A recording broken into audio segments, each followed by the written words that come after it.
Good morning students, कैसे हो सब। अपने जो टॉपिक चल रहा है लिंग संलग्नी वंशागति, जिसमें अपन ने वर्णांधता और वर्णांधता के बाद हीमोफीलिया डिजीज के बारे में स्टडी की थी। आज का अपना जो टॉपिक रहेगा इसी क्रम में वो रहेगा सिकल सेल एनीमिया। वैसे कुछ बातें सिकल सेल एनीमिया के बारे में अपने पीछे के वीडियो में आ चुकी थी, लेकिन डिटेल से आज अपन बात कर रहे हैं। अपना नया टॉपिक है sickle cell anaemia. Sickle cell anaemia यानी दातर कोशिका रक्ताल्पता रोग है, इसकी अपन बात करेंगे। देखिए, अब तक अपन ने इस चैप्टर में जो डिजीज पढ़ी थी उसमें लिंग संलग्नी वंशागति पढ़ी थी, और लिंग संलग्नी वंशागति के अंतर्गत अपन ने देखा था कि वर्णांधता और हीमोफीलिया थी। लेकिन आज की जो अपनी डिजीज है सिकल सेल एनीमिया है, वहां पीछे की डिजीज में अपन ने पढ़ा था कि लिंग संलग्नी है, तो ये लिंग संलग्नी नहीं है। ये कौन सी डिजीज है? अलिंग संलग्नी है। कौन सी है? एक बात तो आप ये ध्यान में रखना, अलिंग संलग्नी डिजीज है। पहली बात तो यहाँ आ गई। अब आपके माइंड में ये क्वेश्चन आ रहा होगा कि ये अलिंग संलग्नी डिजीज क्यों हुई? तो अलिंग संलग्नी डिजीज इसलिए हुई, इसके लिए मैं आपको बता दूं कि जो अपनी बॉडी में टोटल गुणसूत्र होते हैं उनमें गुणसूत्र नंबर 11, गुणसूत्र नंबर 11 पे एक विशिष्ट हीमोग्लोबिन जीन प्रेजेंट होता है, HbA होता है। ठीक है।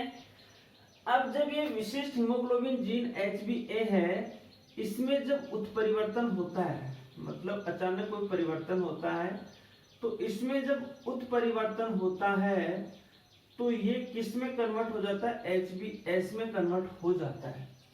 और HbS में कन्वर्ट होता है तब वो स्थिति कौन से रूप में आती है? सिकल सेल एनीमिया के रूप में आती है। मतलब एक प्रकार का आप ये भी मान लीजिए कि यह एक प्रकार का जीनी उत्परिवर्तन है। कौन सा उत्परिवर्तन है? जीनी उत्परिवर्तन है। जीनी उत्परिवर्तन को वैसे बिंदु उत्परिवर्तन भी कहा जाता है। कौन सा उत्परिवर्तन कहा जाता है? बिंदु उत्परिवर्तन भी कहा जाता है, या पॉइंट म्यूटेशन भी कहा जाता है। तो एक तो आपको ये बात क्लियर होगी कि भाई एलिंग कैसे हुई, क्योंकि गुणसूत्र नंबर 11 वो कौन सा है? ऑटोसोमल। अब एग्जाम में एलिंग ना के आपको ये भी पूछ सकता है कि ऑटोसोमल जो लिंकेज है, हेरिटेज है, उसके आपको पूछे कि इसका एग्जांपल बताइए, आप एलिंग संलग्नी का एग्जांपल पूछे तो आपको यही देना है कि सिकल सेल एनीमिया है। अब देखिए आगे मैं आपको बता दूं, इस सिकल सेल एनीमिया डिजीज के अंतर्गत क्या होता है? जो नॉर्मल पुरुष होता है, बिल्कुल जैसे अपन नॉर्मल है, तो नॉर्मल सिचुएशन के अंतर्गत क्या होता है कि ये जो जीन्स होते हैं, हीमोग्लोबिन जीन ए होता है, वो इस रूप में नॉर्मल कंडीशन में पाया जाता है, एक समयुग्मजी स्थिति में पाया जाता है।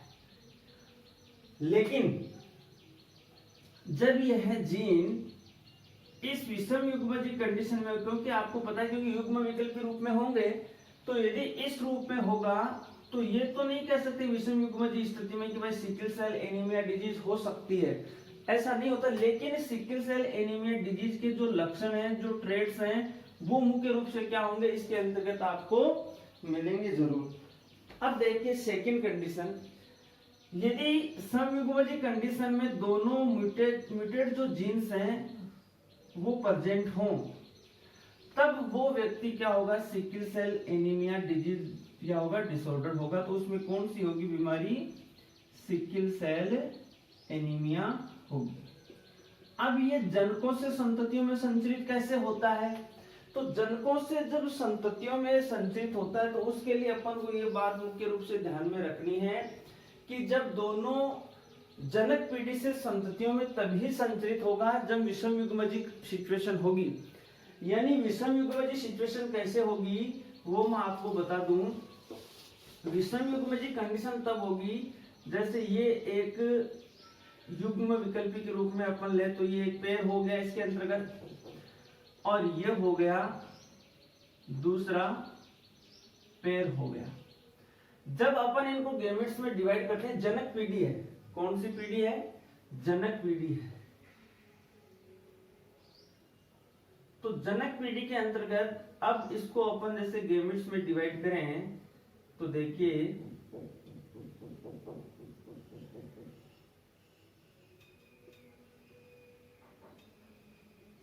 अब आगे की क्रॉस के तहत अपन देखेंगे जनक पीढ़ी, अब इनसे संततियां उत्पन्न होंगी तो उनमें वंशागति कैसे होगी, क्या प्रायिकता होगी वंशागति की, उसकी अपन बात कर रहे हैं।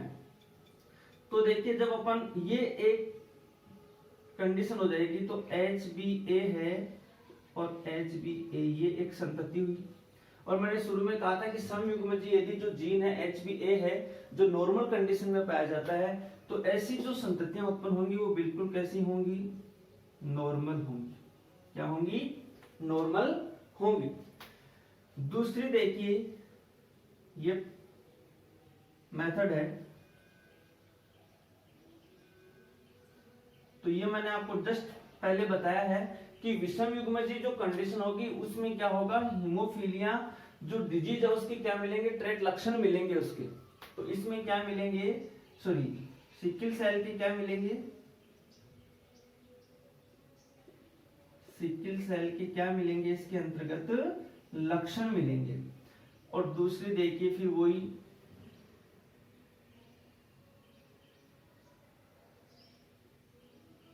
और ये भी क्या है? विषम युग्मजी कंडीशन में सेम है।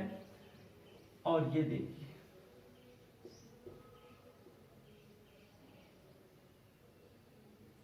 और ये क्या होगा? सिकल सेल एनीमिया रोग से ग्रसित होगा। सिकल सेल एनीमिया रोग से ग्रसित होगा। ये बात हुई कि नहीं हुई?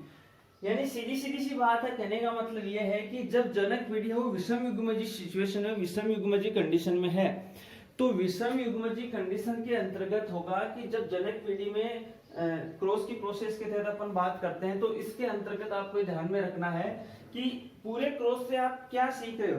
पूरे क्रॉस से एक बात समझ में आ रही है कि यहाँ पे क्या हो रहा है कि जो 25% है, 25% जो समयुग्मजी कंडीशन आ रही है जो म्यूटेशन के तहत अपन को प्राप्त हुई है, वो समयुग्मजी सिचुएशन के तहत क्या होता है? इसमें सिकल सेल एनीमिया डिजीज क्या होगा?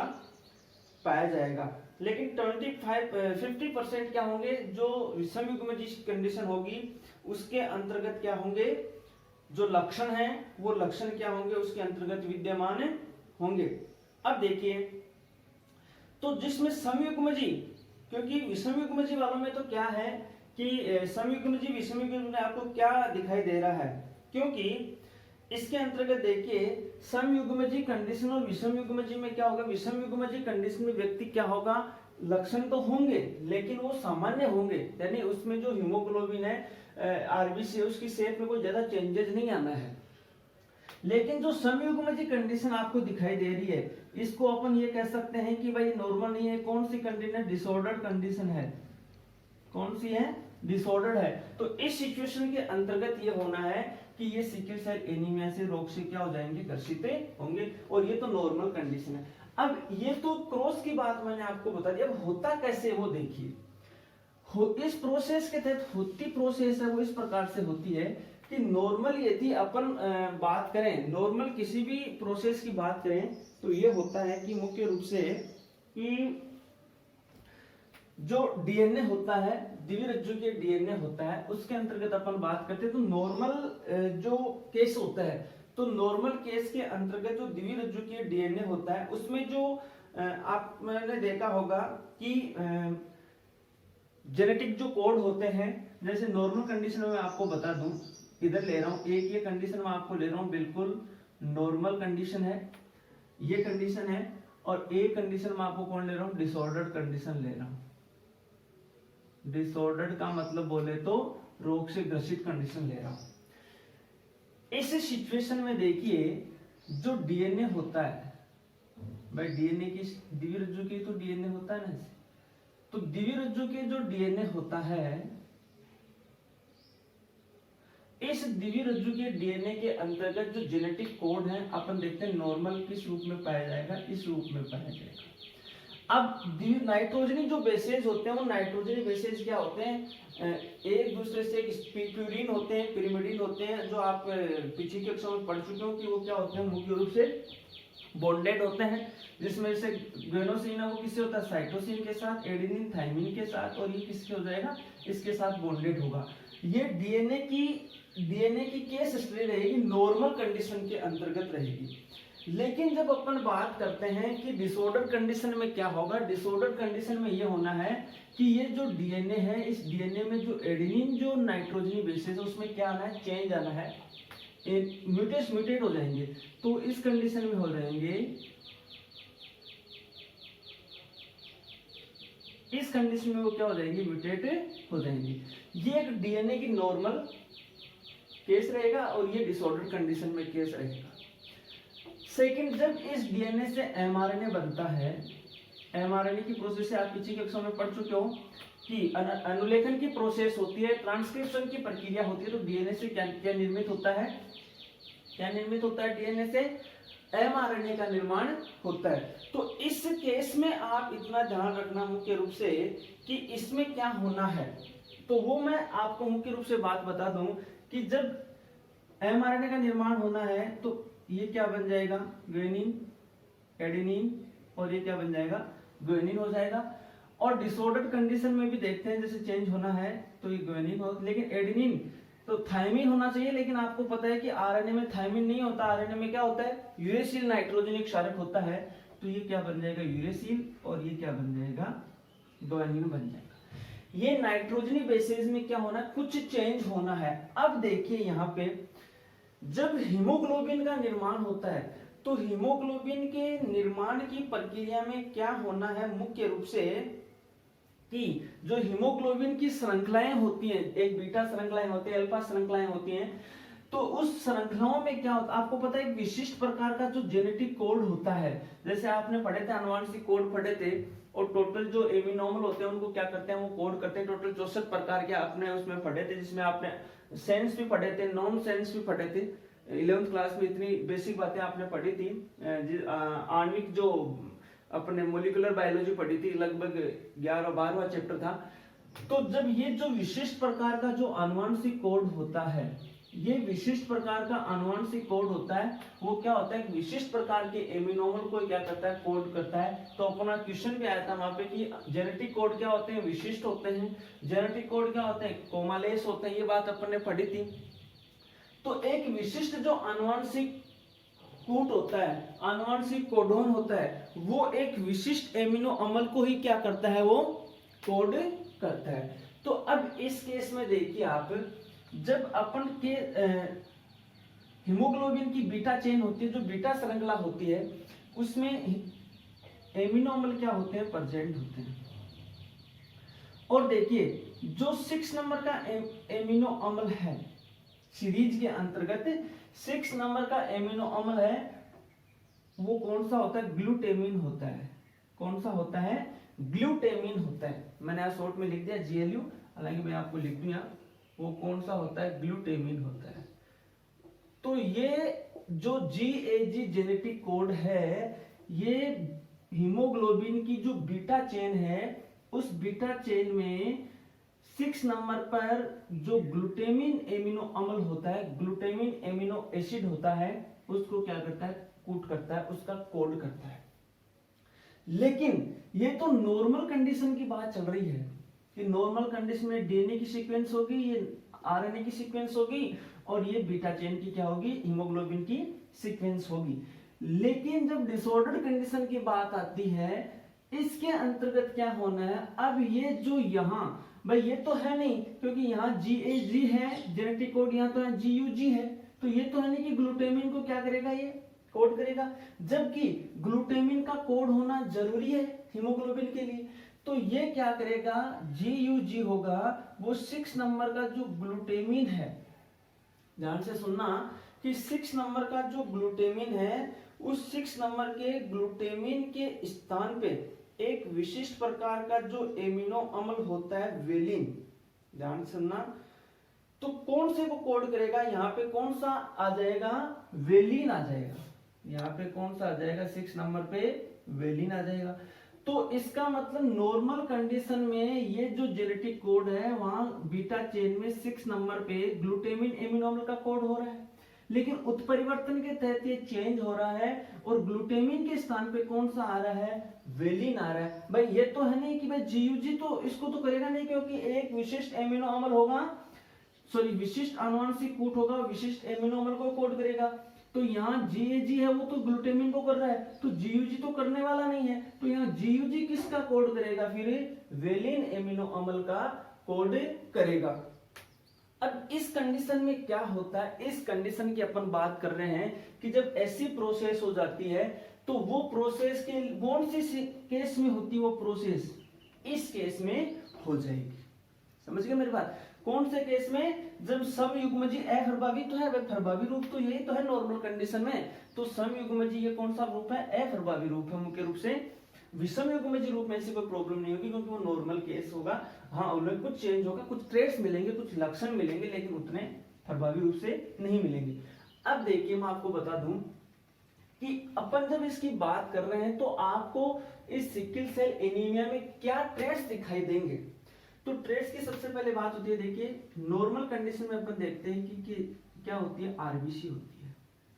नॉर्मल कंडीशन में आरबीसी ऐसी होती है, लेकिन इस केस में थोड़ी आरबीसी में चेंज आना है। ये नहीं है कि सिकल सेल एनीमिया के जो विषम युग्मजी कंडीशन है उसमें आरबीसी चेंज नहीं होगी, बिल्कुल उसमें भी आरबीसी क्या होनी है, चेंज होनी है, लेकिन बहुत आंशिक रूप से चेंज होनी है। लेकिन इस समयुग्मजी कंडीशन में क्या होना है कि जो आरबीसी है वो ऐसे आकार की हो जाएगी, हंसिया के आकार की हो जाएगी। हंसिया आप जानते हो ना, जैसे दराती होती है ना, अरे अब दांतलो बोला ना, आप दांतलो बोल दो चाहे दांतली बोल दो, तो उस हंसिया के आकार की कंडीशन में क्या हो जाती है, आरबीसी हो जाती है। अब देखिए इससे इफेक्ट क्या पड़ेगा। नॉर्मल अपनी जो वेन्स हैं, आर्टरीज हैं, शिराएं और धमनियां हैं, उनमें आरबीसी क्या होती है, कंटिन्यू फ्लो होती रहती है। लेकिन जब ऐसी कंडीशन आ जाएगी, जैसे आरबीसी ये कंडीशन हो गई, तो क्या कंटिन्यू ब्लड फ्लो हो पाएगा, क्या ब्लड फ्लो नहीं हो पाएगा। और आरबीसी होती है वो क्या करती है, ऑक्सीजन को कंप्लीट बॉडी में ऑक्सी हीमोग्लोबिन के रूप में क्या होता रहता है, वो प्रवाह होती रहती है। तो इसके तहत क्या होना है, मुख्य रूप से ऑक्सीजन का भी क्या नहीं हो पाना है, कंटिन्यू प्रवाह है नहीं हो पाना है। अब ऑक्सीजन का भी कंटिन्यू प्रवाह नहीं हो पाएगा तो उससे क्या होगा, सीधी सीधी सी बात है कि ऑक्सीजन की शरीर में पूर्ति नहीं हो पाएगी। तो ऑक्सीजन की शरीर में पूर्ति नहीं हो पाएगी तो जितनी भी अपने शरीर की पेशियां हैं, जो सेल्स हैं, उनमें ऑक्सीजन की जरूरत आवश्यक है, तो उनकी पूर्ति नहीं हो पाएगी। पूर्ति नहीं हो पाएगी तो जो कार्य होंगे वो क्या होंगे, स्टॉप हो जाएंगे। और इसी प्रकार दिखने जैसी प्रोसेस में भी प्रॉब्लम होगी। और इस रोग से क्या होता है कि जब कंप्लीटली फ्लो नहीं हो पाएगा, ऑक्सीजन की बॉडी में पूर्ति नहीं हो पाएगी, तो अंततः व्यक्ति की क्या हो जाएगी, मृत्यु हो जाएगी। इस केस में ज्यादा आप ध्यान में रखना। एक मैंने पीछे के आपको केस में बताया भी था कि जिस व्यक्ति के सिकल सेल एनीमिया रोग होता है उसके क्या नहीं होती है, मलेरिया नहीं होती है। ये आप ध्यान में रखना। वहां पे मैंने एक एग्जाम्पल भी आपको दिया था, क्यों नहीं होती है, कि वो इस आकार के कारण ही नहीं हो पाती है, क्योंकि नॉर्मल जो मलेरिया का जो लार्वा अवस्था होती है, जो अपन जिसको स्पोरोजोइड अवस्था बोलते हैं, वो अवस्था होती है, वो इस शेप की जो आरबीसी होती है उसी का क्या करती है, भक्षण करती है, उसी पे अटैक करती है। लेकिन जब इसकी आकृति चेंज हो जाती है तो वो इस आरबीसी को क्या नहीं हो पाती है, पहचान नहीं पाती है। और पहचान नहीं पाने के कारण क्या होना है, मुख्य रूप से उन जो व्यक्ति हैं जिनमें सिकल सेल एनीमिया डिजीज होती है उनमें मलेरिया रोग क्या नहीं हो पाता है, नहीं हो पाता है। अतः अपन को ये ध्यान में रखना है कि क्यों पनप नहीं पाता है। अब इसका कारण आपको ये भी पूछ सकता है कि सिकल सेल एनीमिया क्या है, समझाइए। और सिकल सेल एनीमिया से ग्रसित जो व्यक्ति हैं ये तो उनमें मलेरिया रोग नहीं हो पाता है। भाई ये एक लक्षण इसमें दिखाई दे रहे हैं, तो उनमें भी मलेरिया रोग क्या नहीं हो पाएगा, नहीं हो पाएगा, क्योंकि आरबीसी की इसमें आकृति में थोड़ा क्या होना है, चेंज होना है। तो ये अपनी आज का एक डिजीज थी, सिकल सेल एनीमिया के बारे में अपन आज डिस्कस कर रहे थे। तो सिकल सेल एनीमिया के बारे में आपको पूरी